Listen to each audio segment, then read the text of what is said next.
आंखों के ऊपर कंट्रोल कर लिया, नेत्र पर कंट्रोल कर लिया, फिर उसकी जबान नहीं रहती, दिल की जुबान हो जाती है।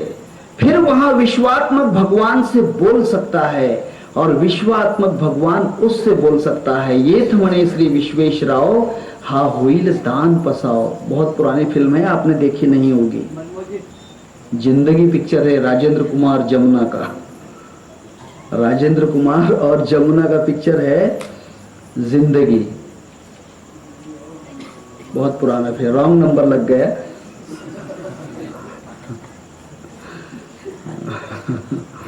ऐसे रॉन्ग नंबर मत लगाना कभी कभी। बहुत पुराना है। मैंने आपको कहा ना कि उसमें बड़ा अध्यात्म है। मैं आपको पूरा तो नहीं कहा, सिर्फ ये बताया कि आंखों से दिल बोलता है, आंखों से दिल बोलता है। दिल से आप नहीं बोल पाओगे। दिल की जुबान, मन की जुबान, मन को नहीं बोलना आता है, आंखों के द्वारा बोलना पाता है। उसे बोलने की ताकत आंखों के द्वारा। इसीलिए आंखों को अपने वश में करो, कंट्रोल करो, आंखों के वश में करो। जो तीसरा नेत्र है उसको वश में करो, तब आपके दिल की जुबान, वे आंखें बोलने लग जाएंगी। आपने दिल में सोचा और फिर वहां तीसरे नेत्र के द्वारा वहां तक पहुंच जाती हैं। आंखों को जीतने के लिए कुछ लोग त्राटक भी करते हैं। त्राटक साधना, आईने में खुद को देखना, कोई सफेद कागज के ऊपर एक काला बिंदु बना देना, उसको देखना, सूरज की तरफ एक जैसा देखना, तारों की तरफ एक जैसा देखना, पलक नहीं झपकना, कोई दृश्य हो उसके तरफ देखना, समंदर की तरफ एक जैसा देखना, बहते हुए नदी की तरफ एक जैसा देखना, कोई एक आधा फूल हो उस फूल के तरफ एक जैसा देखना। आपको ये पता नहीं है, अगर फूलों को देखते देखते आपकी आंखों की तीसरे नेत्र की दृष्टि खुल जाए तो वहां पर फूलों के अंदर जो मन की जुबान है, फूलों में मन की जुबान है, वो आपके मन तक पहुंच जाएगी। और आपको कहीं भी दूर फूल दिखाई देता है तो उसकी खुशबू आप ले सकते हो, आप उसकी खुशबू ले सकते हो।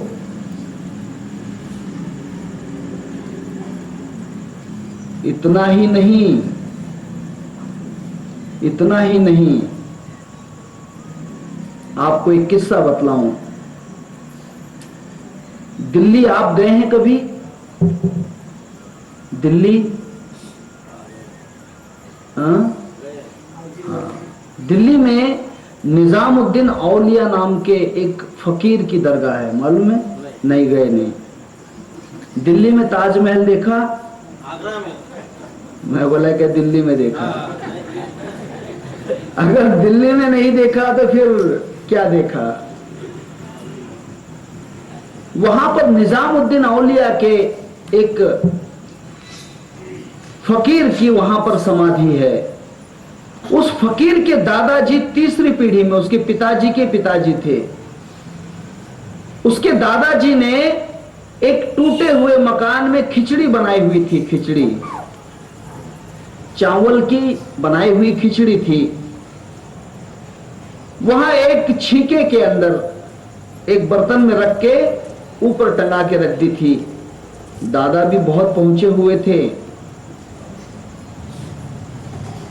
उसने कहा कि मेरा आने वाला जो पोता है वही इस खिचड़ी को खाएगा, वरना ये खिचड़ी किसी को मिलेगी नहीं और कोई खा नहीं पाएगा। करीब 200 साल पहले वहां खिचड़ी बनी, 200 वर्ष पहले उसके दादाजी ने बनाई थी। 200 वर्ष पहले वह खिचड़ी उस मकान में रखी। 200 वर्ष के बाद उनका जो पोता था निजामुद्दीन औलिया, जो शेख फरीद शकरगंज बाबा का चेला हुआ, शिष्य हुआ, शेख फरीद बाबा का चोर था वहां। निजाम पहले चोर था, निजामुद्दीन। अब शेख फरीद का यह काम था कि रोज आने वाले भक्तों को सोने की मोहरें बांटता, रोज सोने की मोहरें। कितने भी लोग आएगा उन्हें सोने की मोहरें, किसको कितनी चाहिए मिल जाती थी। निजामुद्दीन ने सोचा कि वो डाकू तो था, चोर था, उसने सोचा कि ये बाबा के पास बहुत धन होना चाहिए, इतना सोना ये रोज बांटता है, अगर ये हमें मिल जाए तो फिर चोरी करने का काम ही नहीं रहेगा। उसने बाबा के ऊपर सुबह सुबह जाकर अपने जो चोर थे, साथीदार डाकू थे, उनको लेकर वहां गया कि ए फरीद, तेरे पास कितना सोना है, मुझे दे दे। उसने कहा कि भाई मेरे पास तो नहीं है, मैं मांगता हूं मिल जाता है, मैं तो भिखारी हूं, मैं तो मांगता हूं सोना, सोना मेरे पास नहीं। उसने कहा झूठ बोलते हो, इतने लोगों को रोज सोना बांटते हो, मोहरें बांटते हो, और तुम्हारे पास सोना नहीं है। उसने कहा कि नहीं मेरे पास नहीं। फिर कहाँ है सोना? उसने कहा कि यहीं पर, बस अपना सर झुका दो, सोना दिख जाएगा। उसने कहा कि ये कैसे हो सकता है, मैं तो डाकू हूं, मैं नमाज वगैरह नहीं पढ़ सकता। नमाज पढ़ने का एक फायदा है, इस्लाम धर्म में जो नमाज का तरीका है उसमें जो तीसरा नेत्र होता है उसके ऊपर आघात करते हैं सिजदे में। जैसे सर जमीन पर रखते हैं तो सिजदा होता है, उस वक्त तीसरा जो नेत्र है उसके ऊपर आघात पहुंचता है। मैं आपको नमाज पढ़ने के लिए नहीं कह रहा हूं, ये उनके धर्म की इबादत है। उसने कहा कि मुझे दिखाओ अगर वहां पर सोना है तो। उसने कहा कि देखना, आपको जितना लगता होगा ले लेना, जितना भी लगेगा उतना ले लेना। फरीद ने कहा तो कहां पर सर रखूं? उसने कहा कहीं भी रखो, जहां तुम्हारा दिल चाहता है रखो, सोना दिख जाएगा, मोहरें दिख जाएंगी। उस डाकू ने अपना सर एक जगह पर रखा, आंखें बंद थी, तीसरे नेत्र के ऊपर आघात हुआ और उसे बड़ा ही धन का खजाना दिखा। उसने सोचा कितना लूं कितना लूं, अपना हाथ उस खजाने में डाला, हाथ से सोना बाहर निकाला। उसने कहा कि हाँ फरीद ये तो बहुत सोना है। उसने कहा कि भाई ये सोना यहां पर ही नहीं है, तुम जहां रहते हो वहां भी है। हाँ वहां भी है। हाँ, इसी तरीके से सर झुकाओ और अपने तीसरे नेत्र के ऊपर आघात करो। ये वहां गया लौटकर अपने घर, वहां भी सर झुकाया, नमाज के सिजदे में गया तो वहां भी सोना, वहां से भी निकाला। जहां पर जाता, जिस जगह जाता वहां पर मोहरें ही मोहरें प्राप्त होती। उसने कहा कि फरीद क्या पूरी दुनिया में सोना ही सोना है? उसने कहा कि हाँ, उसे देखने के लिए आंख चाहिए और वो आंख तेरी बंद थी, अब तो आंख खोल लिया है तो संसार की सोना जो है, संसार का जो धन है वो तुझे दिखेगा। उसने कहा फरीद ये धन है किसका? ये धन इतना सोना ये किसका है? कौन रखता है? ये किसके पास से आता है? उसने कहा कि भाई उसी को देखने के लिए तो मैं अब तक नमाज पढ़ रहा हूं, उसी को देखने के लिए तो मैं अब तक इबादत कर रहा हूं। उसने कहा क्या ये धन से भी और अलग है?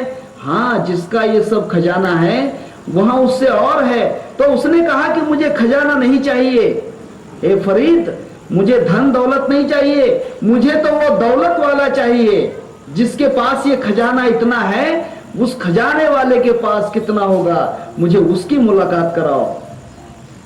इसी कारण वो फरीद का शिष्य हुआ, मुरीद हुआ।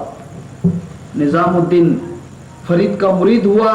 तीसरा नेत्र खुला और तीसरे नेत्र से उसे पूरे विश्व का दर्शन हुआ। वहां तीसरे नेत्र से उसने देखा कि मेरे दादाजी ने मेरे भोजन के लिए खिचड़ी रखी है। आज 200 साल हो गए परंतु वह खिचड़ी वैसी ही है। उसने कहा कि मित्रों, फलाने फलाने जगह पर एक ऊंचे छीके के अंदर एक खिचड़ी का बर्तन है, वो लेकर आओ। वो 200 साल पुराना है।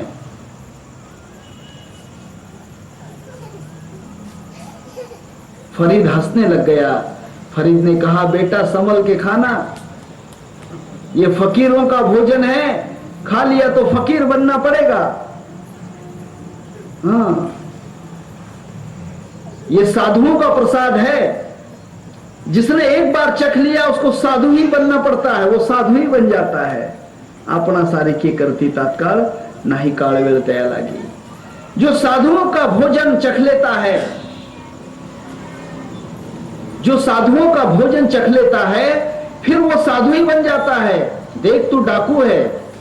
उसने कहा कि नहीं नहीं बाबा, मुझे ऐसा लग रहा है कि मेरे दादाजी कहते हैं कि बेटा ए पोते, मैंने तेरे लिए ये खिचड़ी रखी है और वे मुझे दिखाई दे रहे हैं। उसने कहा कि अच्छी बात है, तो फिर खा लो, लेकिन फकीर बनना पड़ेगा। उसने कहा फकीर बन गया तो भी परवाह नहीं, परंतु खिचड़ी तो खाऊंगा ही। अब तो दुनिया का कोई भी अगर बीच में रास्ता रोके, अब चाहे मार उठे या बाबा, मैंने तो हां कर दी। अब बीच में खुदा भी अगर आएगा तो मैं पीछे नहीं हटूंगा, खिचड़ी को खाऊंगा ही। और वो खिचड़ी मंगाई, निजाम ने वहां खिचड़ी खाई। उसी वक्त उसके अंदर का जो मन था वह विराट हो गया, विश्व रूप हो गया। और फिर उसी समय उसने अपने डाकू का जो स्वरूप था उसे बदल दिया और वह निजामुद्दीन औलिया बन गया। दिल्ली के सरताज कहते हैं उन्हें, निजामुद्दीन औलिया बन गया। तब ये जो शक्ति है ये आंखों के द्वारा प्राप्त होती है। जिसने अपने आंखों के ऊपर कंट्रोल कर दिया,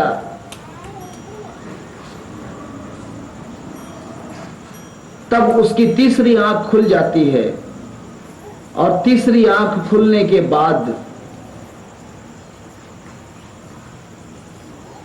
तीसरी आंख खुलने के बाद फिर वह संसार के जितने भी गुप्त देवी देवता हैं, यक्ष हैं, किन्नर हैं, भूत हैं, प्रेत हैं, पिशाच हैं, हर चीज से वहां गुफ्तगू कर सकता है, बोल सकता है, संभाषण कर सकता है, कन्वर्सेशन कर सकता है। और यही ताकत है, संत ज्ञानेश्वर महाराज की यही ताकत है। इसीलिए तो उसे परमात्मा से उसकी बात हुई, परमात्मा ने उसकी बात सुन ली। हमारी बात नहीं सुनता परमात्मा, क्योंकि हमें उसकी भाषा में बोलना नहीं आता। हमें उसकी भाषा में बोलना नहीं आता। अगर हम उसकी भाषा में बोलें, संसार में जितना भी परमात्मा व्याप्त है, परमात्मा जितना व्याप्त है वह सबसे बोल रहा है, परंतु किसी किसी को उसकी बोली समझती है, किसी किसी को उसकी बोली समझती है। जिसको उसकी बोली समझ गई, फिर वहां उससे वार्तालाप कर सकता है, फिर वहां उससे बात कर सकता है।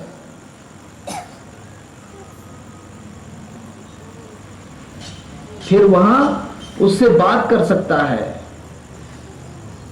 और यह बात उसकी एक बार अगर हो जाए, एक बार अगर हो जाती है, तो फिर समझ लेना कि उसकी बात संसार में कभी उसकी बात रुकेगी नहीं। वो सोचेगा भी तो उसकी सोच परमात्मा तक जाती है।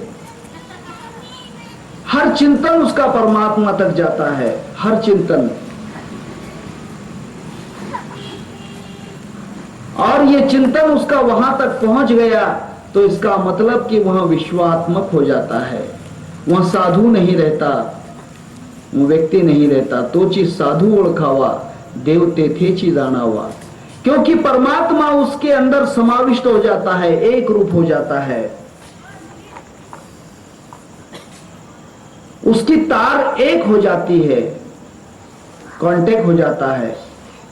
और यही कांटेक्ट करने के लिए आपको जो साधना करना है, वो साधना अपने तीसरे नेत्र की साधना करनी है। अगर कर सको तो करना, कल से कर सको तो करो। जिसको नहीं करने का है वो तो फिर बात ही नहीं, लेकिन करना है तो जिसकी करने की तमन्ना है, अनुभव लेने की तमन्ना है, तो ये साधना वो कर सकता है। सिर्फ आपको कुछ दिनों तक, करीब महीना 1.5 महीना अपनी आंखों को आदत लगाना है भ्रुकुटी में देखने की, इस द्विदल चक्र के ऊपर देखने की। आंखें ऊपर उठाओ, आंखों को उल्टा ऊपर की तरफ, पुतलियों को ऊपर घुमाओ और अपने आंखों के ऊपर जो द्विदल चक्र है वहां देखो। और फिर जब ध्यान में बैठोगे तब ध्यान के समय उसी तीसरे नेत्र की तरफ लक्ष्य लगा के ध्यान करो। कुछ दिनों के बाद आपको अपना तीसरा नेत्र खुलता हुआ दिखेगा, वह आंख आपको खुलती हुई दिखेगी। वह आंख जब खुल जाएगी तो वह आंख कभी बंद नहीं होती, युगों युगों तक भी बंद नहीं होती। वह तीसरा नेत्र है, तृतीय नेत्र है। और वही तृतीय नेत्र जो है ओंकार के ऊपर की अर्धमातृका है। ओंकार की अर्धमातृका है। ओंकार वही पूर्ण होता है, ओम की ध्वनि वही पूर्ण होती है। हम जो बोलते हैं वो 3.5 मात्रा का ओम है।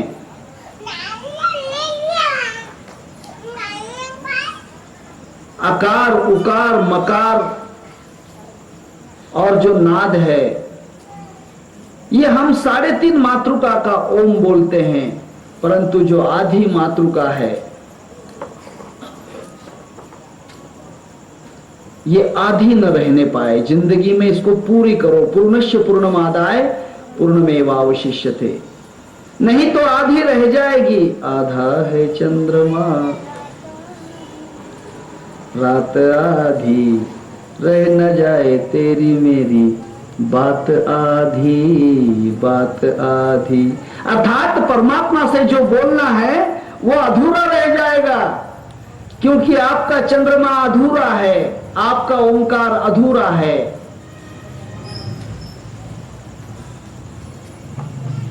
आपके अंदर अंधेरा जो है वह अधूरा है, उसको पूरा उजाला नहीं किया आपने। आधा है चंद्रमा, रात आधी।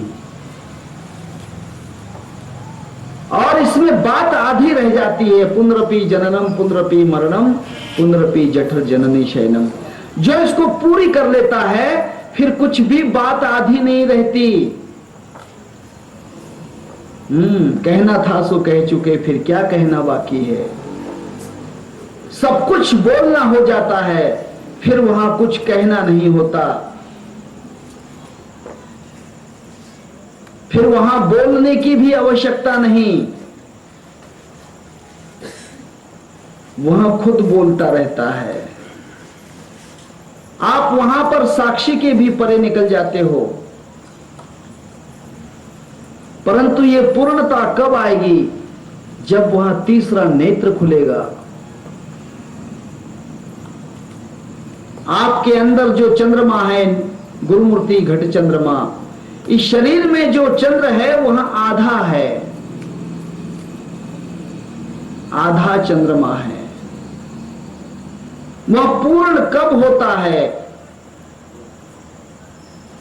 मैंने गुरु पूर्णिमा के दिन आपसे कहा, चंद्रमा पूर्ण उसी वक्त हो सकता है जब आप 14 कलाओं को पार कर जाओ। 14 तिथियां पार करना पड़ती। 15वीं तिथि पूनम होती है, पता है ना? 15वीं तिथि पूनम होती है। प्रतिपदा, द्वितीया, तृतीया, चतुर्थी, पंचमी, षष्ठी, सप्तमी, अष्टमी, नवमी, दशमी, एकादश, द्वादश, त्रयोदश, चतुर्दश और फिर पूनम, फिर पूर्णिमा। तो 14 तिथियों को पार करना है। मैंने आपसे पहले ही कहा था कि इन 14 तिथियों को पार कर दो, इन 14 कलाओं को तोड़ दो, इन 14 कलाओं के आगे निकल जाओ, तब पूरा चंद्रमा है। 14 कलाओं के भीतर तो अधूरा चंद्रमा है, आधा है चंद्रमा। 14 कलाओं के भीतर जो चंद्रमा है वह आधा है, आधा है। पूरा चंद्रमा 14 के पार है, 14 के पार है पूरा चंद्रमा। वही पौर्णिमा का चंद्रमा है। आपके जो कर्मेंद्रिय ज्ञानेंद्रिय है, 5 कर्मेंद्रिय 5 ज्ञानेंद्रिय, मन बुद्धि चित्त अहंकार, मन का मतलब आपका जो बाहर का बाह्य मन है, अंतर्मन और बाह्य मन, ये 2 मन होते हैं। जो बाह्य मन है यह कुछ काम का नहीं। ये बाह्य मन इंद्रियों का गुलाम है, इंद्रियों में फंसा हुआ रहता है। लेकिन अंतर्मन जो होता है यह एक महाचेतन शक्ति है, महाशक्ति है। जब इनको पार कर जाते हो, 14 इंद्रियों को पार कर जाते हो, तब आपकी कला जो होती है वो पूर्ण चंद्रमा के समान होती है।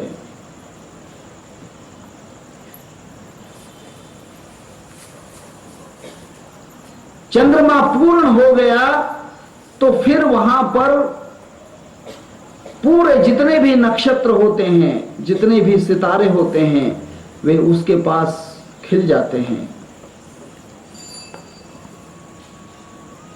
और यही अवस्था आपकी है, यही अवस्था आपकी है।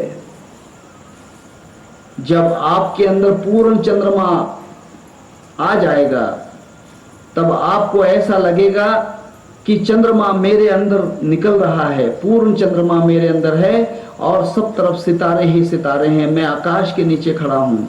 ध्यान की अवस्था है। ध्यान में पूरा आसमान नजर आएगा, करोड़ों करोड़ों सितारे वहां पर हैं, चंद्रमा की शीतलता है, सूरज भी दिखता है, सूरज भी दिखाई देता है। ध्यान में पूरा दिन का प्रकाश हो जाता है। ऐसा लगता है कि कहीं 12-2 बजे की धूप तो नहीं। ध्यान में चंद्रमा जब प्रकट होता है तब करोड़ों सितारों को लेकर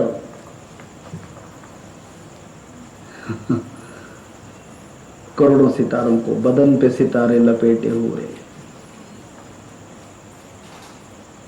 पूरे बदन में सितारे ही सितारे हैं, सब तारे ही तारे। पूरा बदन जो है जगमगा जाता है। आपको ऐसा लगता है कि मैं तो शायद वो नहीं हो सकता हूं, मैं कुछ और हूं। हां, जो आप पहले थे वो आप नहीं रहे, आप कुछ और हो गए, आप कुछ और हो जाते हो। आप अलग बन जाते हो। पहले जीव थे, अब आप शिव बन जाते हो। पूर्ण चंद्रमा प्रकट होते ही आप शिव स्वरूप हो जाते हो, क्योंकि चंद्रमा को धारण किया है भगवान शिव जी। चिदानंद रूपम शिवोहम शिवोहम। और वही चंद्रमा आपके ऊपर प्रकट जब हो जाता है तब आप स्वयं शिव बन जाते हो।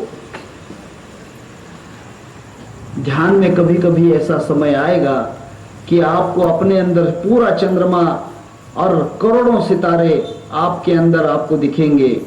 समझ लेना कि वो समय आपकी जो अवस्था है वो शिव स्वरूप है। आप स्वयं शिव हैं। उस समय शिव की जैसी अवस्था हो जाती है। और ये अवस्था होती है तीसरे नेत्र के कारण ही। तीसरा नेत्र जैसे खुलता है वैसे जो रहस्यमय बातें हैं वे सब प्रकट हो जाती हैं। इस शरीर में कितना रहस्य है छुपा हुआ, वो सब प्रकट हो जाता है। कहते हैं साइंस वाले कि मनुष्य का जो दिमाग है, ब्रेन, मराठी में उसको मेंदू कहते हैं, ब्रेन, वह सिर्फ एक तृतीयांश खुला है, 1/3। अर्थात वहां जो है सिर्फ 32-33% खुला है, 33% से ज्यादा खुला हुआ नहीं है। लेकिन जितना जितना वहां कार्यरत हो जाता है, 100% अगर कार्यरत हो जाता है तो ब्रह्मांड की हर शक्ति को वहां पलटा सकता है। ब्रह्मांड में वह पूर्ण शक्तिमान बन जाता है। अभी हमारा जो ब्रेन है, हमारा जो दिमाग है, वह ज्यादा से ज्यादा 32-33% खुला हुआ रहता है। 32 से 33%, जिसके ऊपर हम हमारे शरीर के पूरे पूरे हिस्से जो काम करते हैं, हमारे शरीर के पूरे हिस्से काम करते हैं।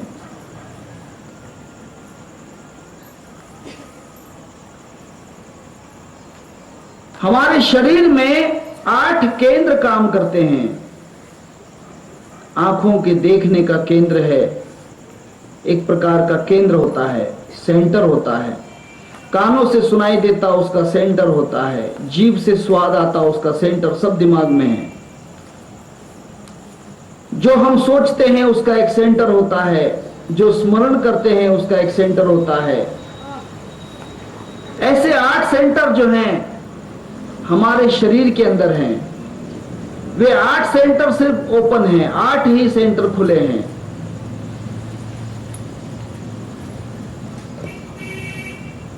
चलने का जो सेंटर है हमारा,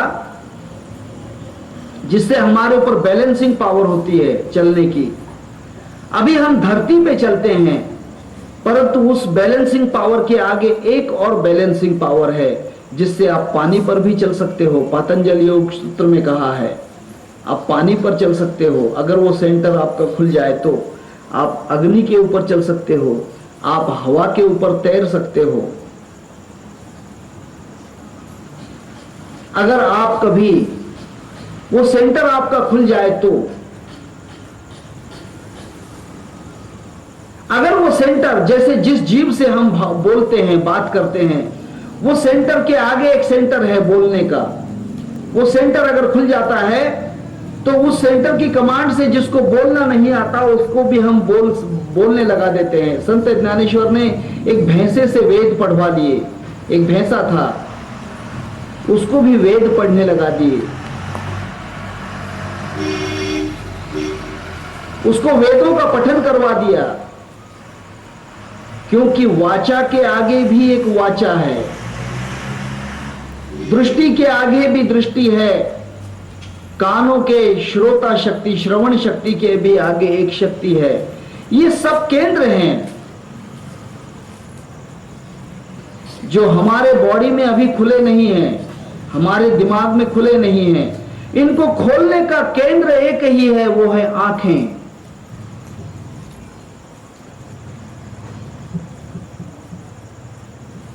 अगर वो आंखें उस केंद्र से संपर्क करती हैं, बात करती हैं, आंखें उस केंद्र में पहुंचती हैं, जब आपका तीसरा नेत्र खुल जाएगा तो ये पूरा जो ब्रेन है, इसके हर सेंटर से बात हो जाएगी आपकी कि कौन सा सेंटर बंद है और कौन सा सेंटर खुला है, कौन सा सेंटर काम कर रहा है, कौन सा सेंटर काम नहीं करता। जैसे टीवी रेडियो सुधारने वाले लोग होते हैं, उनके पास एक मल्टीमीटर होता है, मालूम है?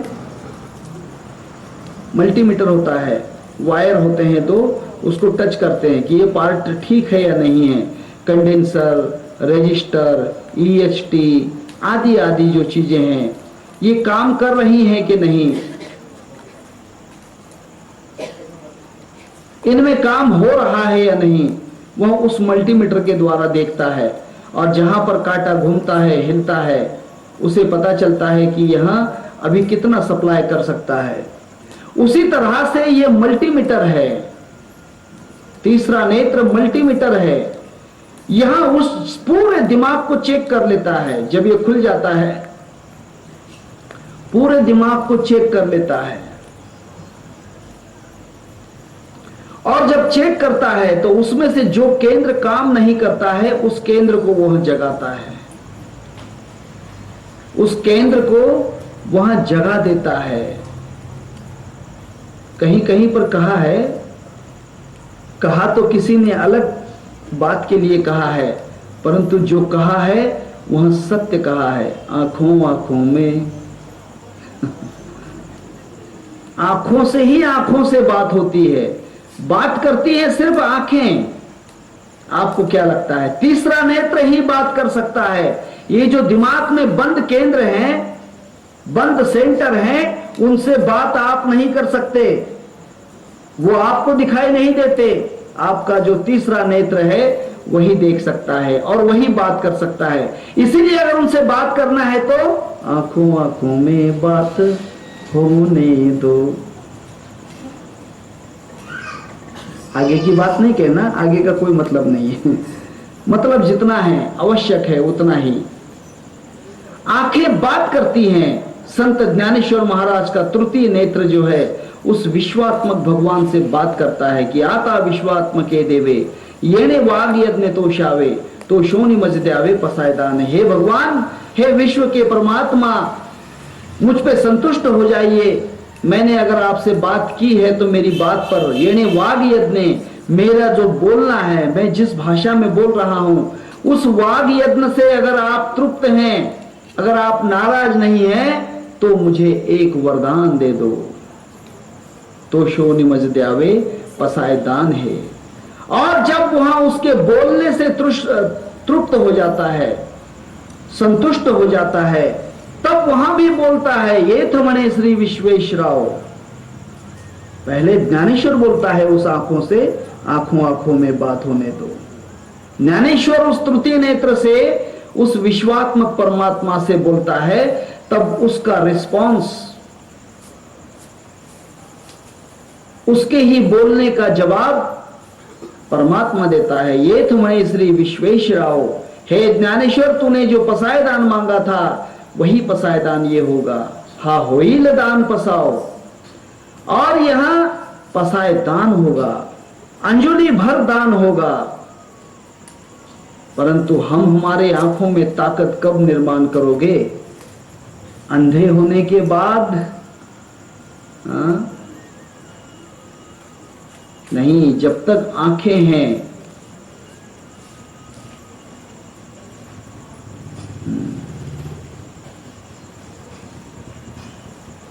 एक जगह बड़ा अच्छा कहा है, जीवन में व्यक्ति को कहा है, भले किसी ने जोकर ने कहा हो, किसी ने कहा, मुझे लेना देना नहीं है। उसने कहा है कि दुनिया में अगर आए हो तो देख कर चलो, बिना देख कर चले तो अंधे हो। अंधा जग जैसा, अंधी जैसी गाय, बछड़ा था सो मर गया, झूठी चाम चटाए। तब वहां क्या कहता है बेचारा मर गया जोकर, ए भाई जरा देख के चलो, आगे भी नहीं और पीछे भी, ऊपर भी नहीं और नीचे भी। हाँ, देख के चलो, अर्थात इन तृतीय नेत्र से देखकर फिर आगे चलो। बिना देखे चलोगे तो ठोकर खा जाओगे। बिना देखकर नहीं चलना, देखते हुए चलो। ए भाई जरा देख के चलो। देखकर अगर चलोगे तो फिर ठोकर नहीं है।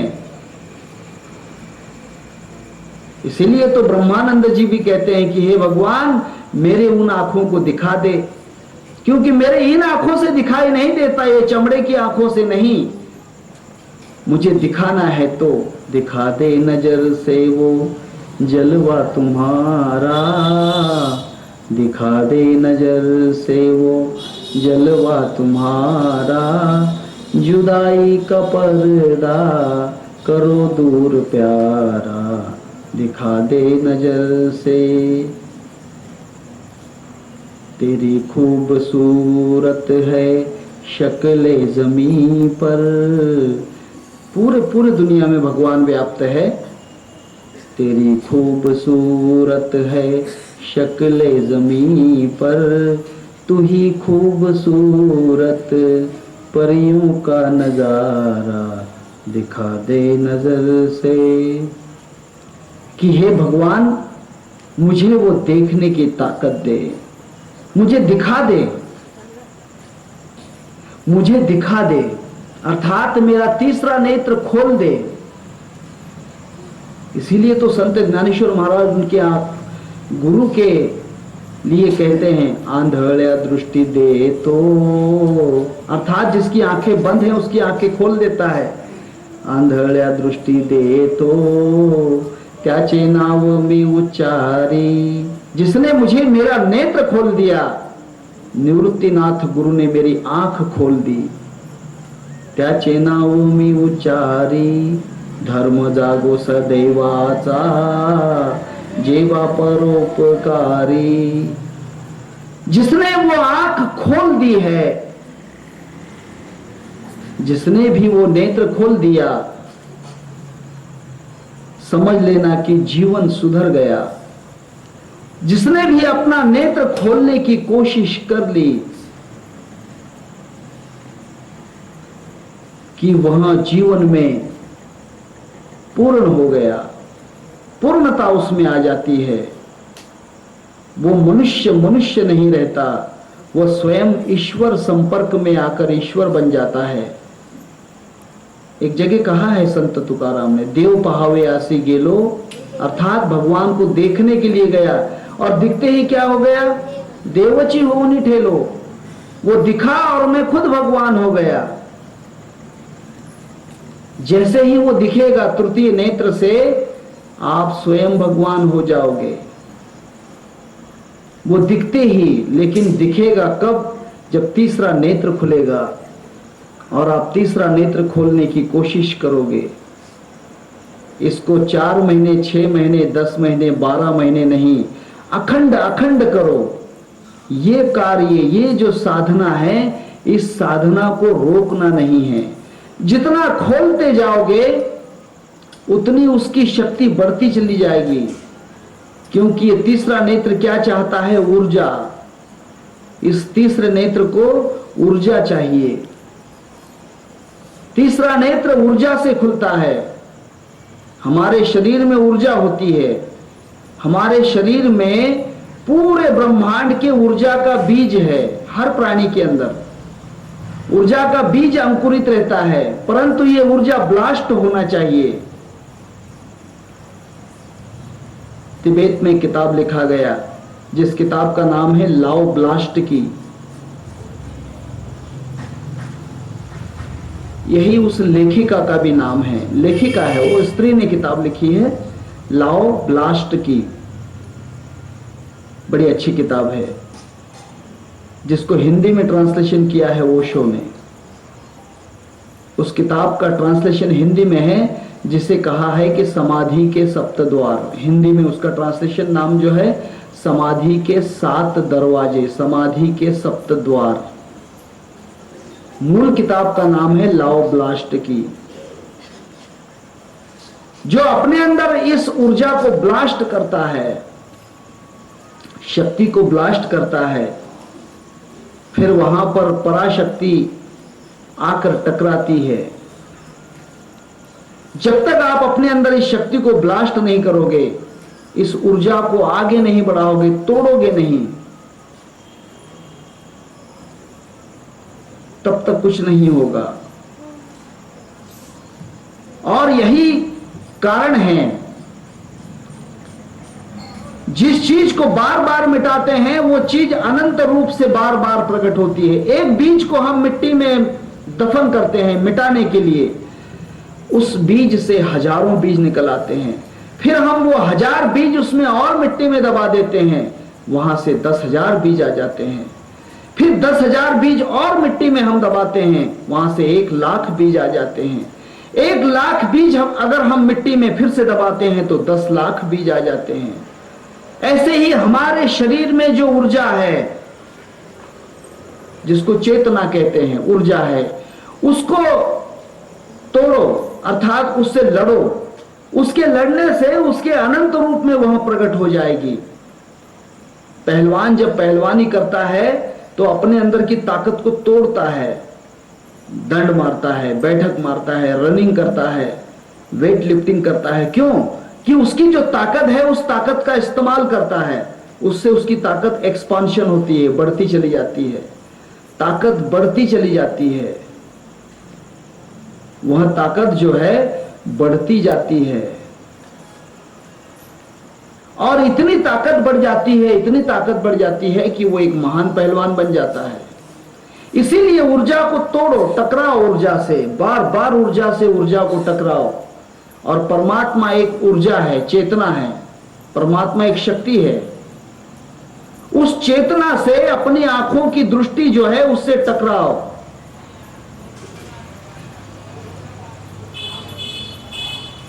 उससे अगर तुम्हारी ऊर्जा टकराने लगी बार बार तो क्या होगा?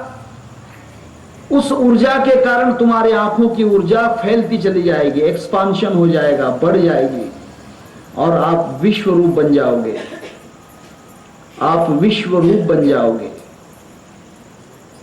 एक जगह बड़ा अच्छा कहा है कबीरदास ने, गुरु की कीजिए बंदगी और कोटि कोटि प्रणाम, कीट न जाने भृंग को गुरु कर ले आप समान। एक कीड़ा होता है, छोटा सा कीड़ा होता है, वह भंवरे को बार बार देखता है कि भंवरा उसे खा न जाए। कीटक होता है, वो भंवरे को देखता है। उस भंवरे को देखते देखते ही उसके अंदर पर निकल आते हैं और वह उड़ना शुरू कर देता है, वह उड़ने लग जाता है। कीट न जाने भृंग को गुरु कर ले आप समान। जैसे कीटक को वह भृंग अपने जैसा उड़ने वाला बना देता है, ऐसे वह अनंत चेतना हमारे इन आंखों के द्वारा जब उससे टकराती है, उसको देखती है, तब यह चेतना भी अनंत बन जाती है, महान बन जाती है, विशाल बन जाती है। और यही विशालता संत ज्ञानेश्वर महाराज में आ गई, क्योंकि उन्होंने जो भी देखा विशाल देखा, पूर्ण पूर्ण विश्व रूप वहां देख रहा है। जो आदमी जितना देखता है उतना ही तो बोलेगा। ज्ञानेश्वर महाराज पूर्ण ब्रह्मांड को देख रहे हैं, इसीलिए उन्होंने जो पसायदान मांगा, ब्रह्मांड व्याप्त पसायदान मांगा है। और परमात्मा ने भी कहा, हा होइल पसायदान, हा होइल ज्ञान पसाओ। यह जो दान है यह अंजुलि भर दान हो जाएगा, दसों दिशाओं में व्याप्त दान हो जाएगा। और एक बात याद रखना, एक बात और याद रखना, जहां पर भी चेतना को इस्तेमाल किया जाता है वहां पर सब तरफ की चेतना दौड़ कर आती है।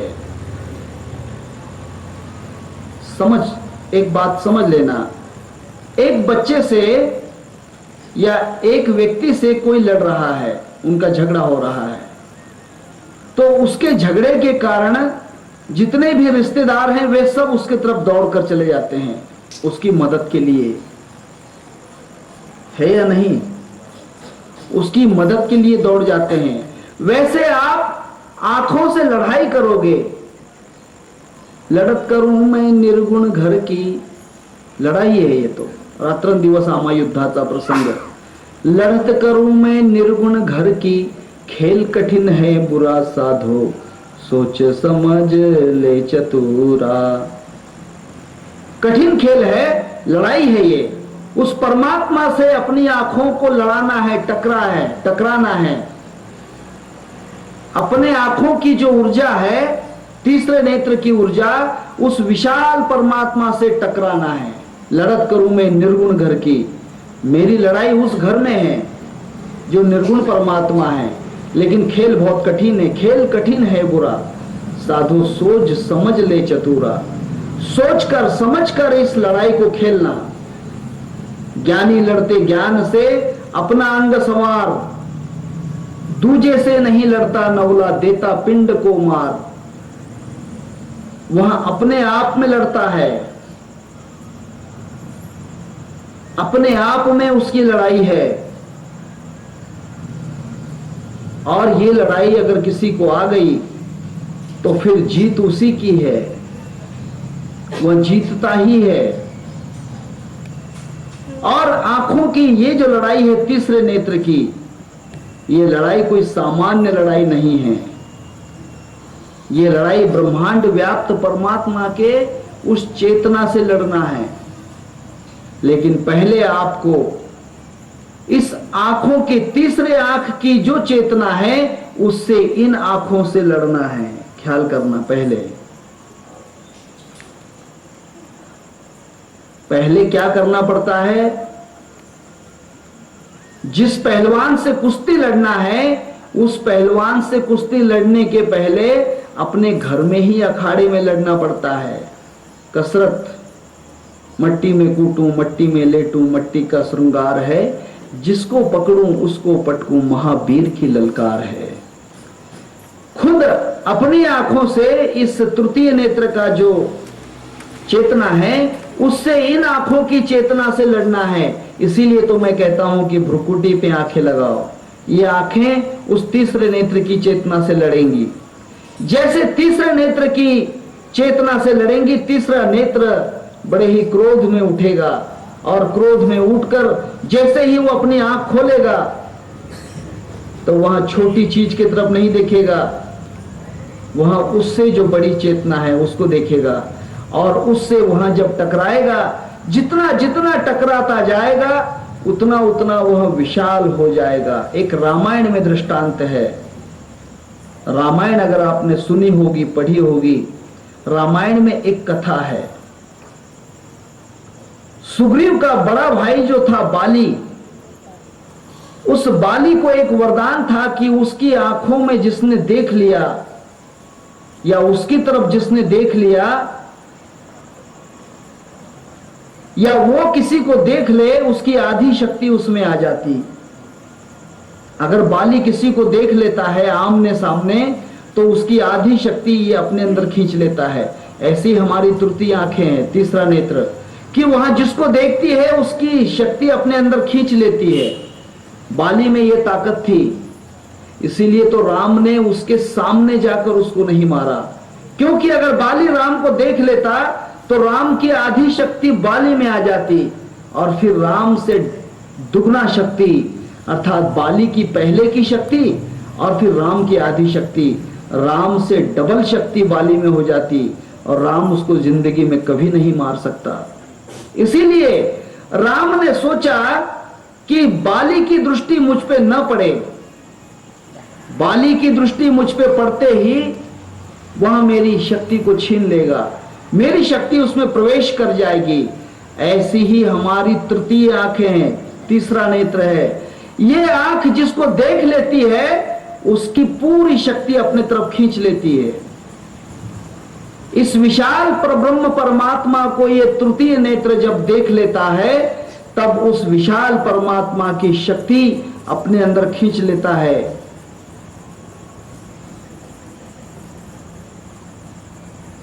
वो खींच लेता है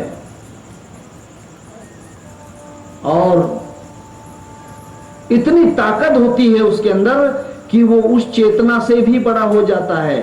फिर वहां परम पुरुष परमात्मा जो चेतना होती है, अर्थात परब्रह्म परमात्मा होता है, फिर वो भक्तों की पूजा करने लग जाता है, क्योंकि वो जानता है कि इसकी ताकत मुझसे बड़ी है, क्योंकि भक्त मुझसे बड़े हो चुके हैं। भक्त भगवान से बड़ा हो जाता है क्योंकि वो उसे देख लेता है, देख रहा है। जितना वो उसे देखता जाएगा उतनी उसकी ताकत बढ़ जाएगी। तुकामणे भूमंडली आमी बड़ी वीर गाढ़े, हम इतने बलवान हैं। मेना हुनी मऊ आमी भेदू वज्रा ऐसे, हम वज्र से भी वज्र हैं और इतने नम्र से भी नम्र हैं। तुकामणे भूमंडली आमी बड़ी वीर गाढ़े, हम इतने बड़े वीर हो गए कि भगवान भी हमसे अब लड़ नहीं सकता। अब नहीं लड़ सकता भगवान। अब भगवान को भक्त के शरण आना ही पड़ता है। इसी कारण से कबीर जी के यहां पर भगवान को काम करना पड़ा, मीराबाई के यहां पर जहर पीना पड़ा, गोरा कुंभार के यहां पर घड़े बनाना पड़े, सावता जी के यहां पर खेती में काम करना पड़ा, एकनाथ के यहां 36 वर्ष तक उसकी सेवा करना पड़ी, क्योंकि उसकी ताकत खींचने के कारण वो उसका गुलाम हो जाता है। परमात्मा जानता है कि ये अब मुझसे बलवान हो गया है, वो बलवान हो गया है। और बलवान होने वाला जो होता है परमात्मा उसको वंदन करता है। जो बलवान है परमात्मा उसको वंदन करता है। इतना ही नहीं, उसके ही पास में रहता है। यही कारण है कि संत ज्ञानेश्वर के महाराज के पास परमात्मा रूबरू है, सामने है।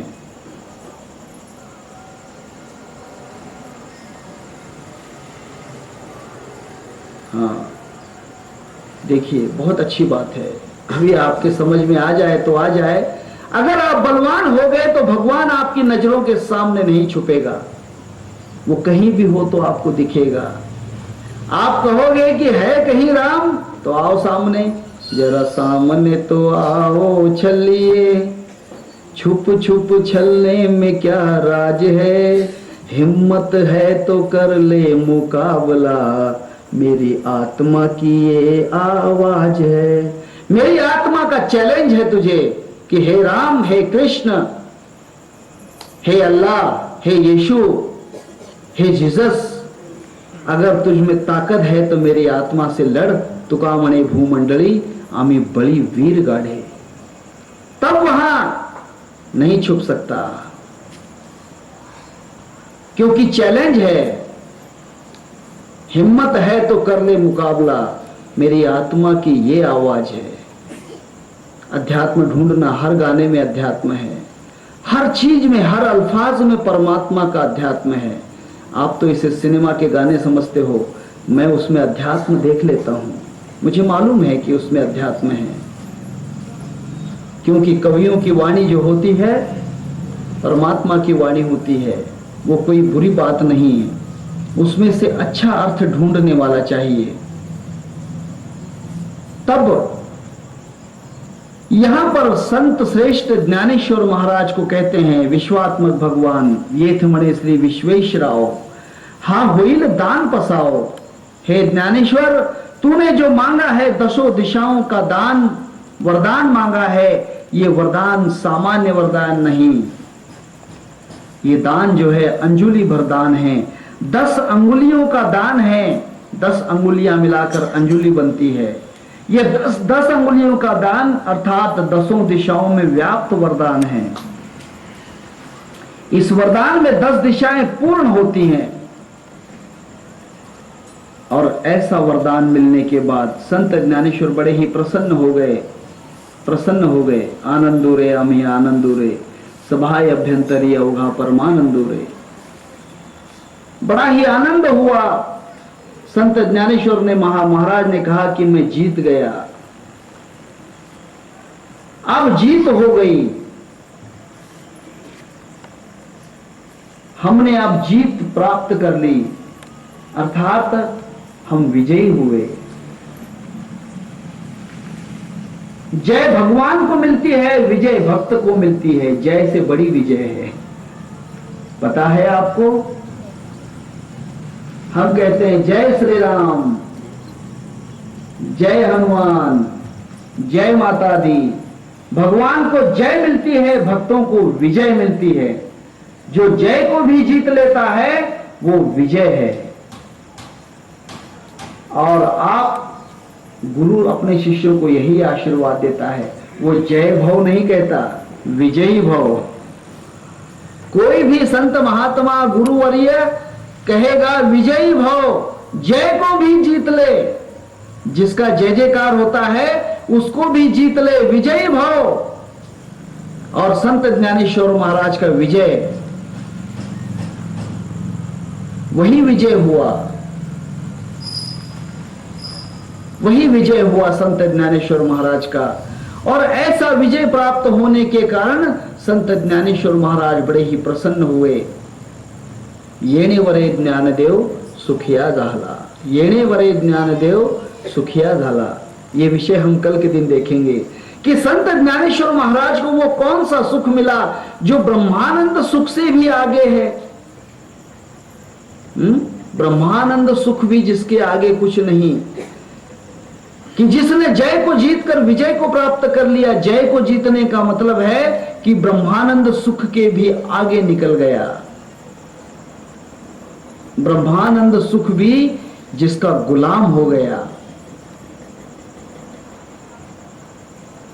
और ऐसी अवस्था संत ज्ञानेश्वर महाराज की हो गई कि जिसने ब्रह्मानंद प्राप्त करने के बाद, जो स्वयं ब्रह्मानंद है, सर्व सुखाचे आगर बाप रखमा देवी वर, जिसमें सर्व सुख हैं उन सब सुखों को जीतने के बाद जो परम सुखी हुआ, वो परम सुख संत ज्ञानेश्वर महाराज को मिलने के बाद संत ज्ञानेश्वर महाराज किस प्रकार का अपना उद्गार करते हैं। येणे वरे ज्ञानदेव सुखिया झाला। कल का पसायदान का आखिरी प्रवचन होगा और परसों का जो प्रवचन है वहां हमारे आज तक के प्रवचन का पूर्ण सारांश होगा और 4 तारीख को समाप्ति रहेगी। पुंडलीक वरदा हरि विठ्ठल श्री ज्ञानदेव तुकाराम पंढरीनाथ भगवान की जय। श्री संत ज्ञानेश्वर महाराज की जय। हरे राम राम राम हरे हरे, हरे कृष्ण कृष्ण कृष्ण हरे हरे, हरे राम राम राम हरे हरे, हरे कृष्ण कृष्ण कृष्ण हरे हरे।